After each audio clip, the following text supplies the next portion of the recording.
Assalamualaikum warahmatullahi wabarakatuh. Alhamdulillah, wassalatu wassalamu ala Rasulillah wa ala alihi wa sahbihi wa man walah. Rabbi syrah li sadri wa yassir li amri wahlul 'uqdatan min lisani yafqahu qawli. Rabbana iftah bainana wa baina qaumina bil haqq wa anta khairul fatihin. Allahumma salli ala Sayyidina Muhammad wa ala alihi wa sahbihi ajma'in, amma ba'd. Alhamdulillah tuan-tuan, perbincangan kita tentang ilmu Al-Quran kira dah selesai lah. Kita dah faham, dah tahu apa yang dikatakan Al-Quran, sejarah perkembangan Al-Quran, sejarah penulisan Al-Quran, ayat-ayat yang ada dalam Al-Quran, ayat muhkamat, mutasyabihat, qiraat-qiraat yang ada dalam Quran, qiraat 7, qiraat 10, qiraat 14. Pada malam ni kita mulakan topik yang baru. InsyaAllah saya jumpa kitab yang agak ringkas lah. Tak payah tebal-tebal sangat lah. Agak ringkas. Kitab Minhatul Mughith fi ilmi mustalahil hadis, iaitu kitab yang berkaitan dengan ilmu mustalah hadis. Sebelum ni kita ilmu Quran, kita kenal Quran. Kali ni kita kenal pula hadis. Selalu orang sebut hadis Nabi, hadis Nabi. Selalu orang sebut as-sunnah, as-sunnah, tuan-tuan. Jadi apa benda sebenarnya? Kadang-kadang kita tengok dalam media sosial, orang mudah-mudah forwardkan sesuatu, lalu dikatalah Nabi bersabda akan datang Maulidur Rasul. Barang siapa yang memberitahu Maulidur Rasul akan diampunkan segala dosa-dosa. Kita dengar pun kita dapat WhatsApp tu tuan-tuan, kita pun forward pada kawan, tanpa kita mengetahui betul ke Nabi ada cakap macam itu. Hadis, kalau nak sebut hadis ni ada tak dia punya sumber-sumbernya dan sebagainya, tuan-tuan. Jadi saya rasa sudah sampai masanya lah kita ni semua. Kita bukan nak belajar ilmu hadis ni sampai nak jadi ahli hadis, tak. Kita cuma nak faham, nak tahu apa yang dikatakan hadis, apa yang dikatakan hadis sahih, hadis hasan, hadis dhaif, dan banyak lagi beberapa jenis hadis, mursal, marfu', mauquf, hadis masyhur, hadis gharib, hadis mutawatir, hadis ahad. Jadi dengan serba sedikit kita tahu benda-benda tu semua, tuan-tuan, insya-Allah pandailah kita nanti akan menilai sesuatu perkara, tuan-tuan. Itu baru kita belajar ataupun kita mengetahui tentang hadis-hadis, jenis-jenisnya dan sebagainya.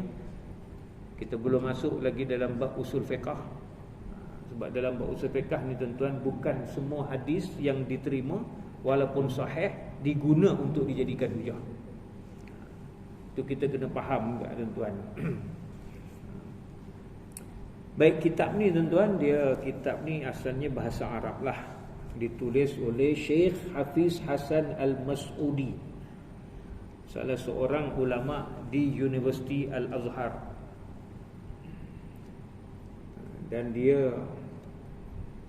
buku ini, tuan-tuan, ditulis pada tahun 1918. Dah lahir? Belum atau dah lahir tu? Belum lagi. Tahun 1918, tuan-tuan. Dan ini, kitab ni, tuan-tuan, biasa dipelajari di pondok-pondok di Nusantara ni lah. Sebab tu kitab ni antara kitab yang dipilih untuk diterjemahkan lah oleh penterjemah ni, tuan-tuan. InsyaAllah, tuan-tuan jangan risau, saya akan cuba gunakan pemahaman yang paling mudah supaya tuan-tuan dan puan-puan faham. Nanti ada pula kata ustaz ni ngajar tinggi-tinggi sangat. Dah sampai masa kita pergi tinggi-tinggi. Takkan saya nak belajar sembahyang di dulu tak susah ke sembahyang ni. Bukan tak baik, kan tak elok. Bagus kita memperbaiki sembahyang dari semasa ke semasa. Tapi macam tak berkembang. Di samping kita belajar sembahyang, membetulkan sembahyang kita, memantapkan puasa, ibadat-ibadat kita yang lain, kita masuklah ilmu-ilmu yang lain supaya nampaklah kemajuan kita ni, tuan-tuan.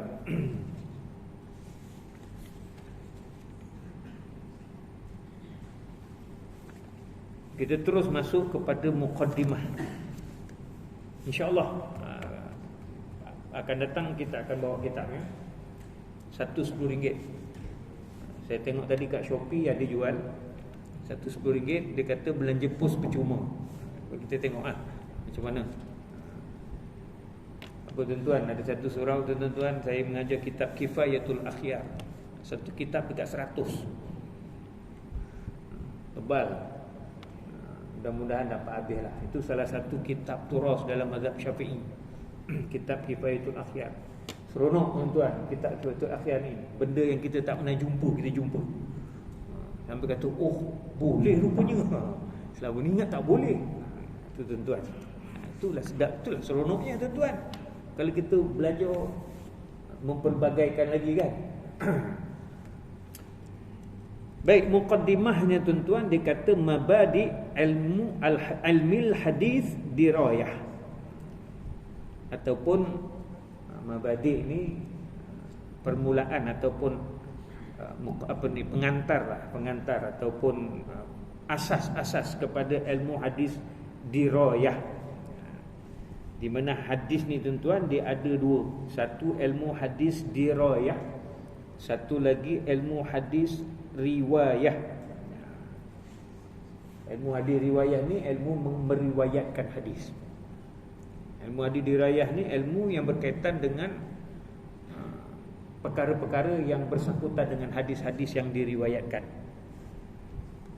Jadi ilmu riwayat hadis ni tuan-tuan, ilmu hadis dirayah ini dia lebih dikenali sebagai ilmu mustalah hadis ataupun ulumul hadis. Ilmu hadis, suatu ilmu kita nak tahu pertama sanad. Sanad ni apa?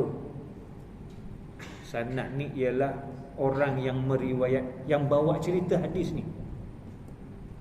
Kita kalau dengar cerita, kada orang ceritalah zaman-zaman dulu, atuk-atuk kita cerita zaman Jepun suruh minum air sabun. Kita dapat cerita tu daripada siapa? Daripada bapa. Bapa pun tak hidup zaman Jepun. Bapa dapat cerita tu daripada siapa? Atuk yang cerita. Daripada atuk kepada bapa kepada kita, itu namanya sanad. Itu namanya sanad. Bila orang kata sanad hadis, itu dia. Perawi-perawi, maknanya orang yang bawa cerita tu. Yang kedua, kita mengetahui keadaan matan hadis. Matan hadis tu apa? Cerita minum air sabun, Jepun suruh minum air sabun tu, itu cerita, itu matan. Matan ni teks. Teks hadis. Contohnya hadis disebut innamal a'malu binniyat. Sesungguhnya amal itu bermula dengan niat. Itu matan, teks. Itu namanya matan. Keadaan matan hadis tu.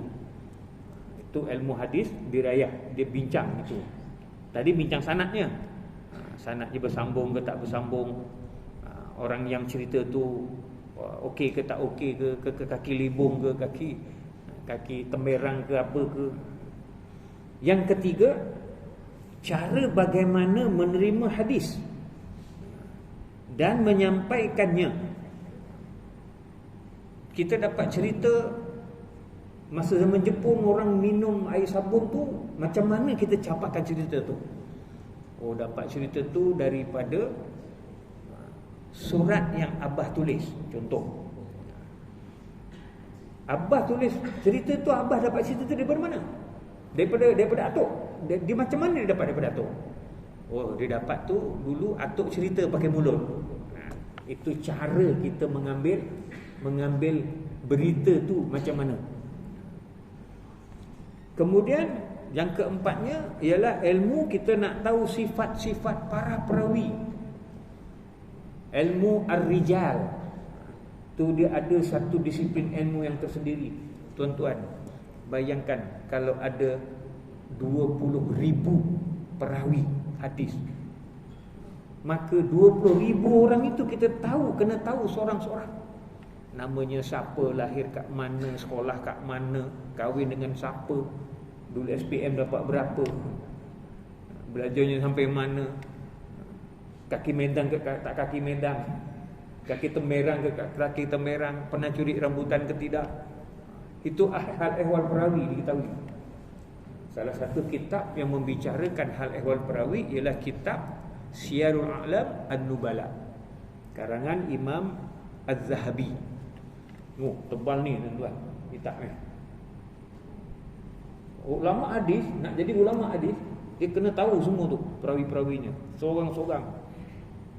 Nampak tuan-tuan betapa hebatnya nak jadi seorang ulama hadis. Sebab tu ulama hadis tak ada kerja lain, kerjanya cari hadis dia memastikan hadis tu betul tak betul, nak cari siapa yang meriwayatkan hadis tu. Dia tak ada kerja lain, memang kepakaran kerja dia itu je. Saya Imam Bukhari tuan-tuan. Dan lain-lain dan sebagainya yang berkaitan dengan hadis. Dan topik perbincangan ataupun perbahasan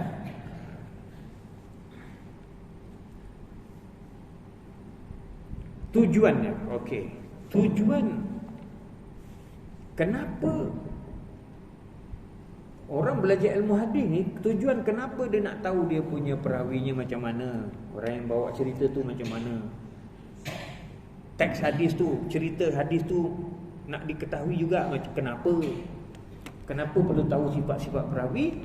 Tujuannya tak ada lain tuan-tuan, ma'rifatul hadisis sahih, sebab kita nak tahu hadis yang sahih. Apa makna sahih? Betul. Hadis yang betul. Ceritanya betul ke cerita ni? Betul ke zaman dulu ni, masa zaman Jepun, datang Jepun bagi kita minum air sabun sampai kembung dipijak-pijak perutnya? Betul ke cerita tu? Nak pastikan cerita tu betul macam mana? Bapak aku yang cerita, bapak aku Tok Imam, takkan bapak aku nak bohong, takkan lebay nak menipu, kata si apa Sudin ke apa. Cerita daripada Atuk aku, Tok Mudim sunat orang, takkan dia nak tipu kan? Contoh.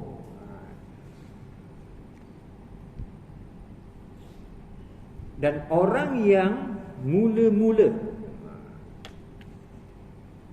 merintis ilmu hadis ini ialah Al-Qadhi Abu Muhammad Al-Hasan bin Abdurrahman Ar-Ramahurmuzi. Itu nama dia tuan-tuan. Ar-Ramahurmuzi itu di antara orang yang pertama yang menyusun ilmu hadis tuan-tuan. Kalau kita tengok pangkal nama dia Al-Qadhi, dia ada istilah Al-Imam, dia ada istilah Al-Hafiz, dia ada istilah Al-Qari ataupun Syekhul Maqari. Kalau gelaran dia Al-Qadhi, maknanya dia ni dulu menjawat jawatan sebagai hakim, justice.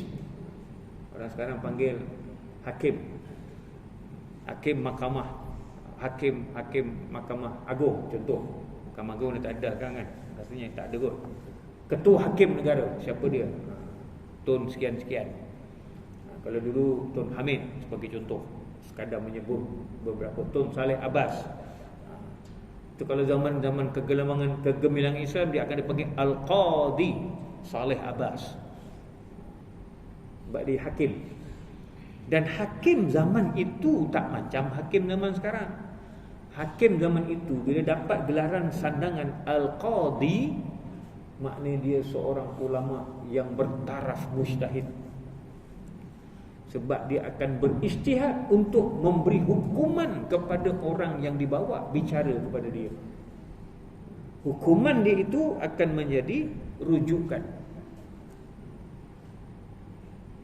Kalau Al-Hafiz, kalau gelaran dia Al-Hafiz, contoh Al-Hafiz Imam Syamsuddin Az-Zahabi yang mengarang kitab Syiarul Alam An-Nubala yang tebal tu, yang berjilid-jilid tu.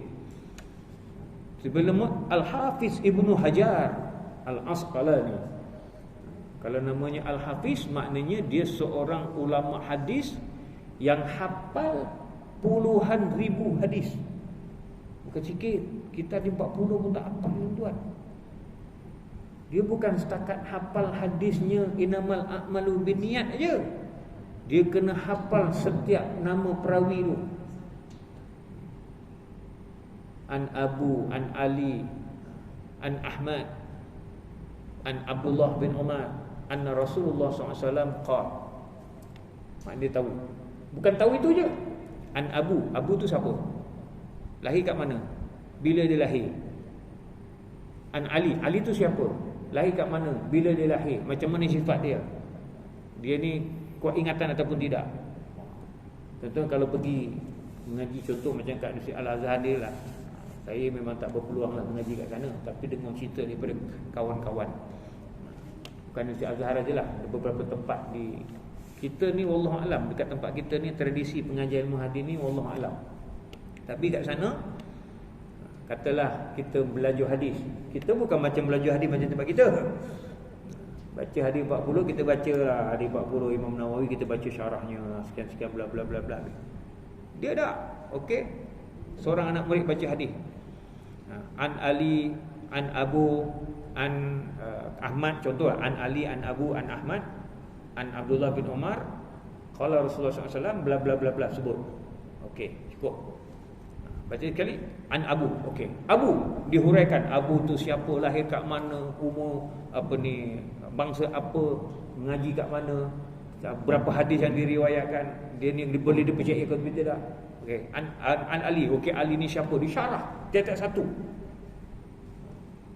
Jadi maknanya satu malam tu mungkin boleh dapat 2 hadis, ada 3 hadis.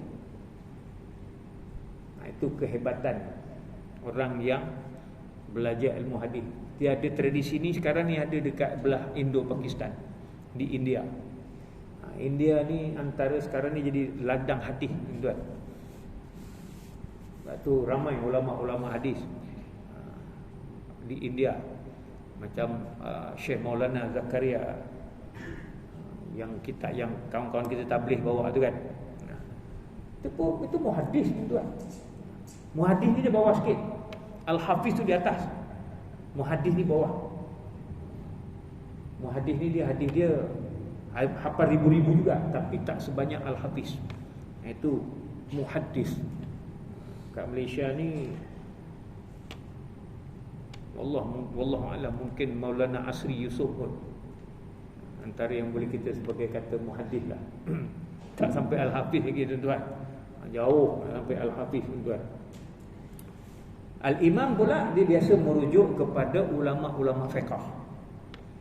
Contoh macam Imam Syafi'i, Imam Nawawi.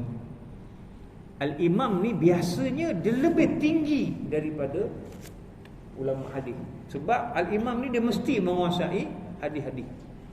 Sebab dia nak keluarkan fatwa, dia nak kena tahu hadis mana.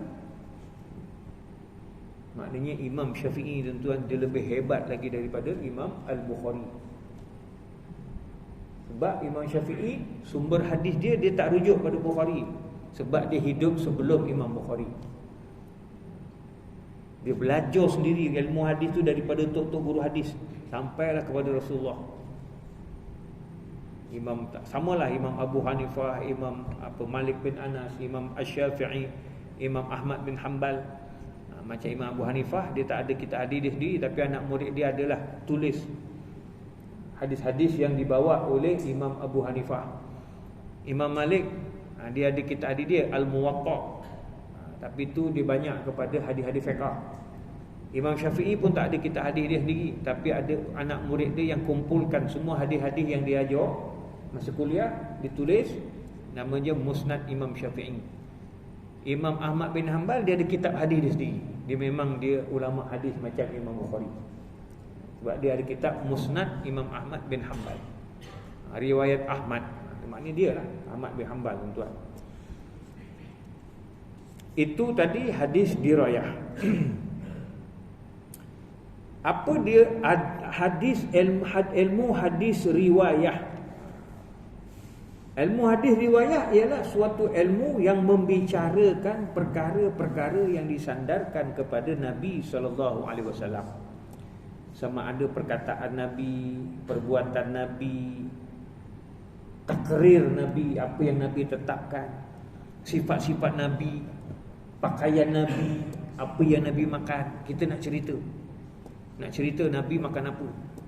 Oh, Nabi makan tamar contoh. Satu hari Nabi datang rumah simpulan bersimpulan, Nabi makan kambing bakar bagi contoh. Jadi apa sahaja berkaitan yang disandarkan kepada Nabi, itu kita nak ceritakan cerita itu pada orang. Itu namanya ilmu hadis riwayah. Jadi topik perbahasannya ialah tentang Nabi sendiri. Apa sahaja yang dikaitkan kepada Nabi, itu hadis. Itu dia as-sunnah.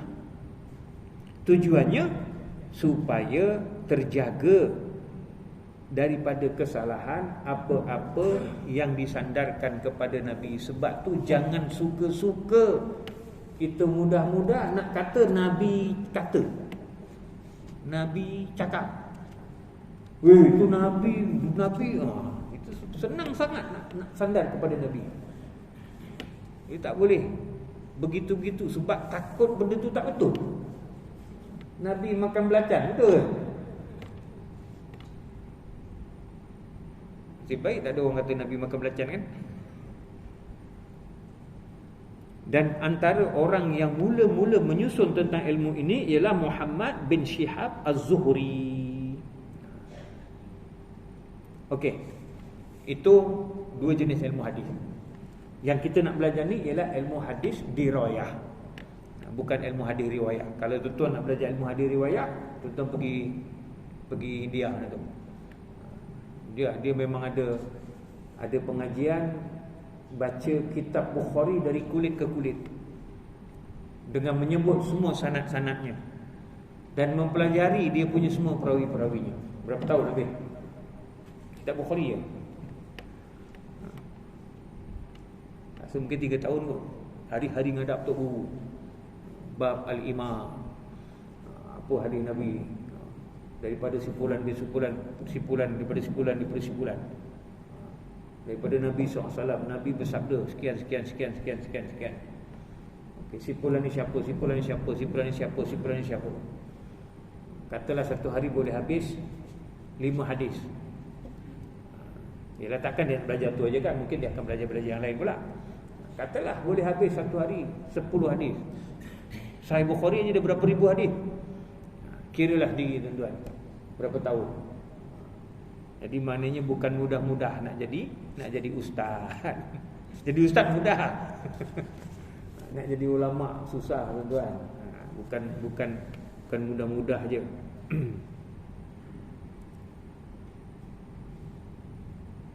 Putus-putus ajalah ni.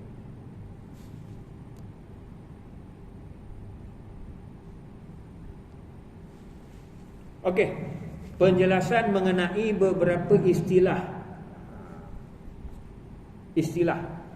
dari segi hadis tuan-tuan. Pertama, hadis. Apa itu hadis? Hadis ni bahasa kita terjemahan mudahnya tuan-tuan, hadis ialah laporan. Hadis adalah laporan. Jadi wartawan-wartawan yang melaporkan cerita masuk dalam surat khabar, itu hadis lah. Berita surat khabar tu hadis lah. Dia laporan.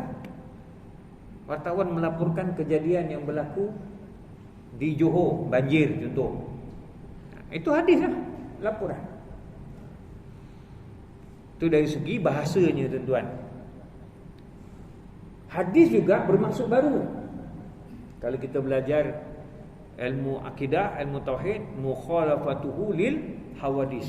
Salah satu sifat Allah ni ialah berlawanan ia dengan benda-benda yang baru. Sebab apa dikatakan hadis? Sebab lawan bagi Quran. Al-Quran itu adalah qadim. Kita belajar akidah Ahlussunnah wal Jamaah, beriman, percaya bahawa Quran itu qadim. Maknanya sudah sedia ada sejak dari azali lagi, tuan-tuan, di Lauh Mahfuz. Sedangkan hadis ini benda baru. Nabi buat, Nabi cakap, itu benda baru. Bila Nabi buat, orang nampak. Sahabat nampak apa Nabi buat. Sahabat pun melaporkan. Maknanya benda tu adalah benda baru, bukan benda qadim. Maka sebab tu dinamakan hadis. Dari segi istilah ilmu hadis, apa itu hadis? Hadis ialah apa yang disandarkan kepada Nabi. Apa-apa sahaja berkenaan Nabi. Sama ada berupa qaulan, perkataan. Maknanya apa yang Nabi cakap. Fi'lan, perbuatan, apa yang Nabi buat. Takriran, pengakuan, apa yang Nabi perakui. Au sifatan, ataupun sifat Nabi. Maknanya hadis ni apa sahaja cerita pasal Nabi. Itulah hadis. Apa Nabi cakap? Qala Rasulullah SAW. Apa Nabi buat? Kana Rasulullah SAW. Apa yang Nabi akui? Karena Rasulullah SAW mengakui makan dog tu boleh.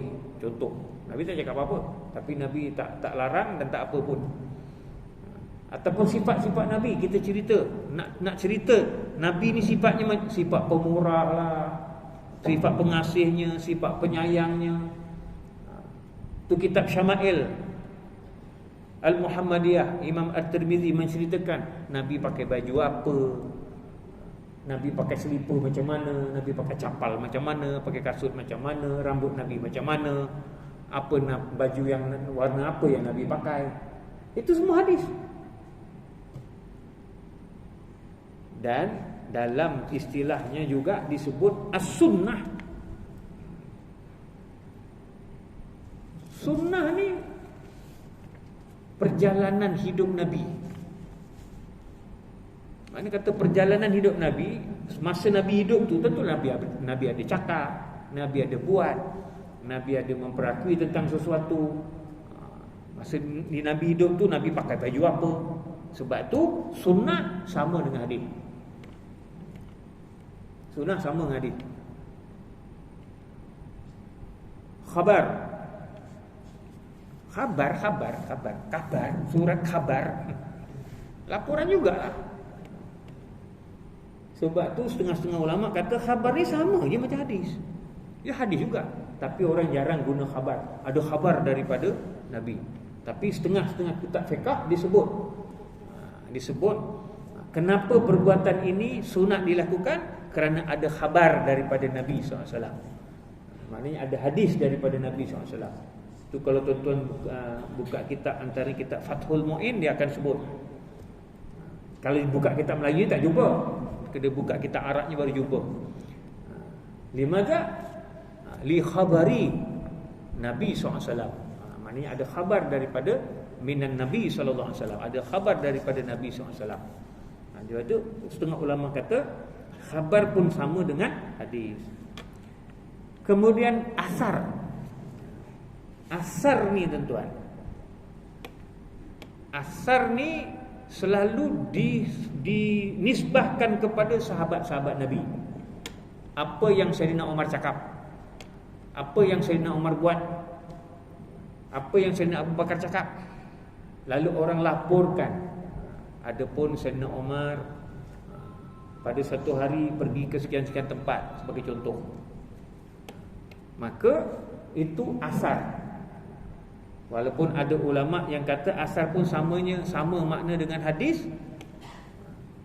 Sebab itu ada di antara riwayat-riwayat dalam kitab Bukhari, dia tak bersambung pada Nabi pun. Dia bersambung kepada sahabat Nabi. Maknanya apa yang sahabat buat dengan kepercayaan bahawa apa yang sahabat buat itulah yang Nabi buat. Itu sebut sebagai asar.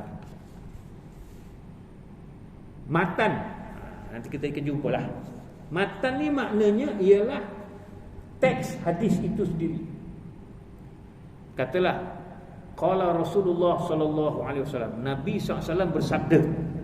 Apa yang Nabi sabdakan, itulah matan. Sesungguhnya setiap amalan itu bermula dengan niat. Itu matan. Teks hadis tu maknanya cerita hadis tu sendiri. Itu yang disebut sebagai matan. Sanad macam kita sebut tadi itulah. Sanad tu jalan yang menyampaikan kepada matan. Maknanya macam mana kita dapat cerita tu, daripada siapa. Kemudian isnad. Sanad tadi jalan cara macam mana berita itu kita dapat. Sedangkan isnad ialah menyampaikan sanad hadis sehingga sampai kepada orang yang menyatakan. Walaupun setengah ulama kata isnad sanad sama aja, lebih kurang. Maknanya benda tu cerita bagaimana suatu cerita tu boleh sampai kepada kita. Itu sanad. Musnid. Musnid maknanya orang yang bawa cerita tu. Ataupun setengah selalu kita sebut sebagai perawi. Maknanya orang yang membawa cerita tersebut, orang yang bawa hadis itu, dengan menyebutkan jalan periwayatannya sekali. Contoh, Imam Bukhari, dia adalah seorang musnid yang bawa hadis sebab dia bawa sekali jalan periwayatannya. Hadis ini datang daripada Ali, datang daripada Abu, datang daripada Ahmad, datang daripada Abdullah bin Umar, datang daripada Rasulullah SAW. Itu namanya orang yang bawa cerita tu. Yang bawa cerita datang daripada siapa, ceritanya datang daripada siapa, itu namanya musnid. Musnad, tadi musnid, ini musnad pula. Musnad ni kitab hadis. Kitab hadis lah. Kitab yang terhimpun di dalamnya hadis-hadis. Contohnya macam Musnad Imam Ahmad bin Hanbal. Maknanya kitab hadis yang dikumpulkan oleh Imam Ahmad bin Hanbal. Musnad Imam Syafi'i, maknanya hadis-hadis yang diriwayatkan oleh Imam Syafi'i dikumpulkan, ditulis dalam satu kitab. Itu maksud musnad. Muhaddis. Muhaddis ni tuan-tuan ialah seorang yang menghafal banyak hadis dan mengetahui benar-benar sejarah dan kelayakan para perawi. Macam saya sebut tadi itulah. Muhaddis ni tuan-tuan dia kurang daripada 100,000. Mungkin 50,000 hadis yang dihafal. Bukan hafal hadisnya je, hafal dengan perawi-perawinya sekali dan mengetahui hal ehwal perawi. Macam saya sebut tadi masa kita belajar Quran, sebut Al-Qari. Al-Qari, qurra ni tuan-tuan, maksudnya orang yang hafal Quran dan dia mengetahui ketujuh paling kurang 7 qiraat Quran tu dia tahu. Baru namanya qurra. Qari. Namanya Syekhul Maqari. Dulu imam masjid yang lama dulu, sahabat saya jugalah, Ustaz Osman Hamzah. Itu dia Syekhul Maqari, jangan main. Bukan setakat hafal Quran, bukan setakat hafiz. Kita panggil orang hafal Quran ni hafiz ya, istilahnya tu. Itu istilah kat sinilah. Sebenarnya orang yang hafal Quran dan mengetahui qiraat Quran dengan ilmu-ilmu Qurannya sekali, tajwid dan sebagainya, itu namanya qari. Jadi al-hafiz ni tuan-tuan bukan orang hafal Quran, tapi muhaddis ni ialah orang yang hafal banyak hadis. Atas daripada muhaddis, al-hafiz. Al-hafiz ni ialah orang yang hafal 100,000 hadis paling kurang. 100,000 tuan-tuan. Dengan perawi-perawinya, sebut nama perawi-perawinya dan mengetahui dia punya perawi-perawinya tu siapa, dia kenal. Tak hebat ke tuan-tuan kalau orang sampai taraf sebagai al-hafiz. Zaman sekarang setakat yang saya tahu, wallahu alam, belum jumpa lagi. Muhaddis ada Syekh Bukhari itu hadis antara contoh. Tapi Al-Hafiz ni tuan-tuan, payah. Tu zaman-zaman Ibnu Hajar Al-Asqalani zaman siapa tu. Atas daripada Al-Hafiz, Al-Hujjah. Al-Hujjah orang yang hafal 300,000 hadis. Itu bilang bukan tu.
أشهد أن لا إله إلا الله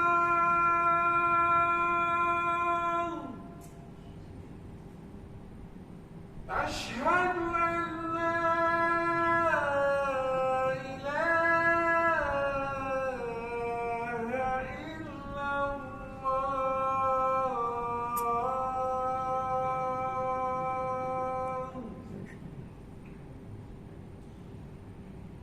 أشهد أن محمدًا رسول الله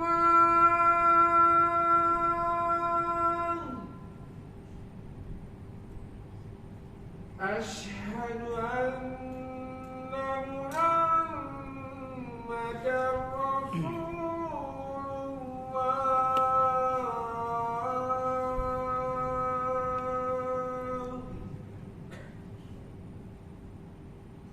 حي على الصلاة حي على الصلاة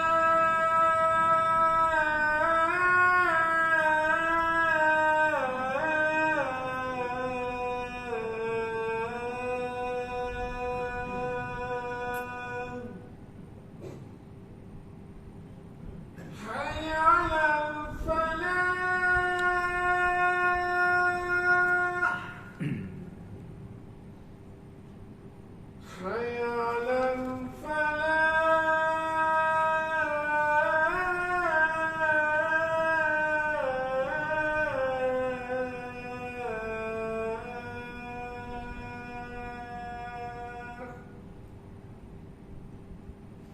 الله أكبر الله أكبر Allahu Akbar. لا إله إلا الله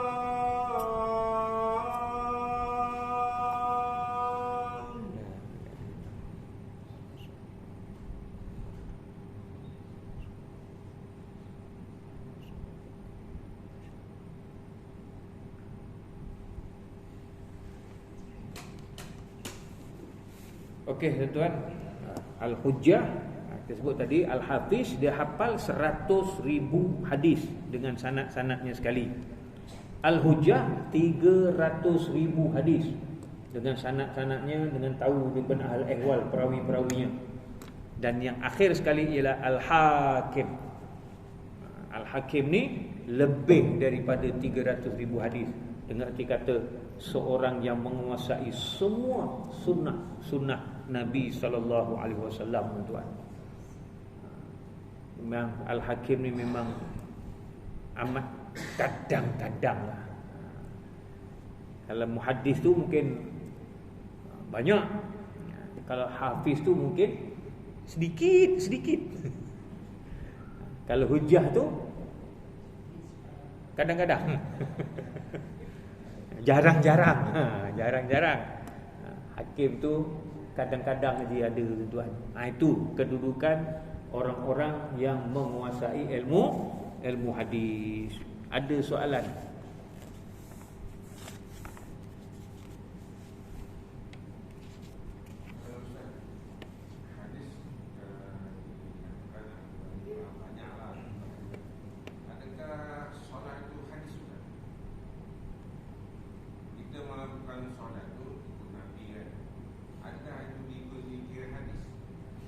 Mengikuti hadis.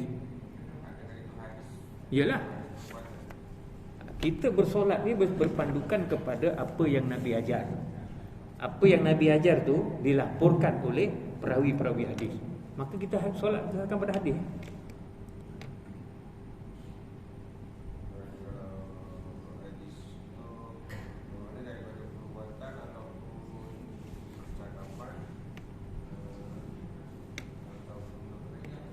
Pengakuan.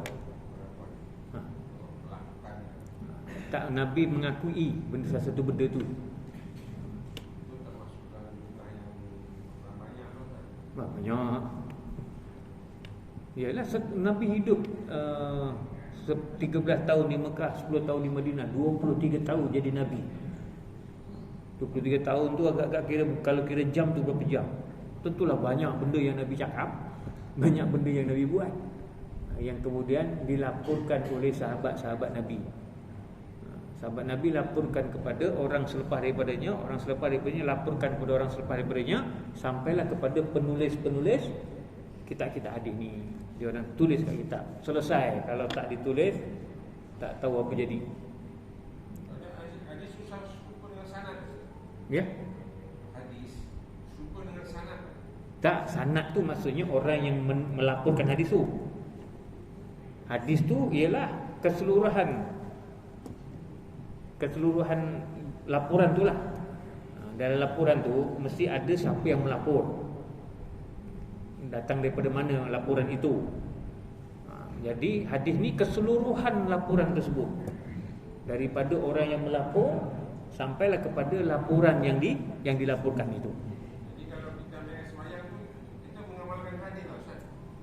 Ya, kita mengamalkan sunnah lah, sunnah. Hadis ni benda yang dilaporkan. Sunnah ni benda yang Nabi buat tu kita ikut. Itu dikatakan ikut sunnah. Mengikut apa yang Nabi buat. Macam mana kita nak ikut yang Nabi buat? Berdasarkan hadis tadi tu lah.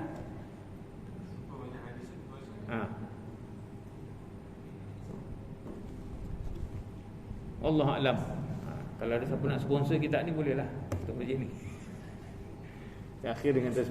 Kita akhir dengan tasbih kafarah dan suratul As. Bismillahirrahmanirrahim. Subhanallah. Bismillahirrahmanirrahim. Wa sallallahu alaihi lilladzina amanu salihati wa tawassaw bil haqq wa tawassaw bis sabr. Sadaqallah.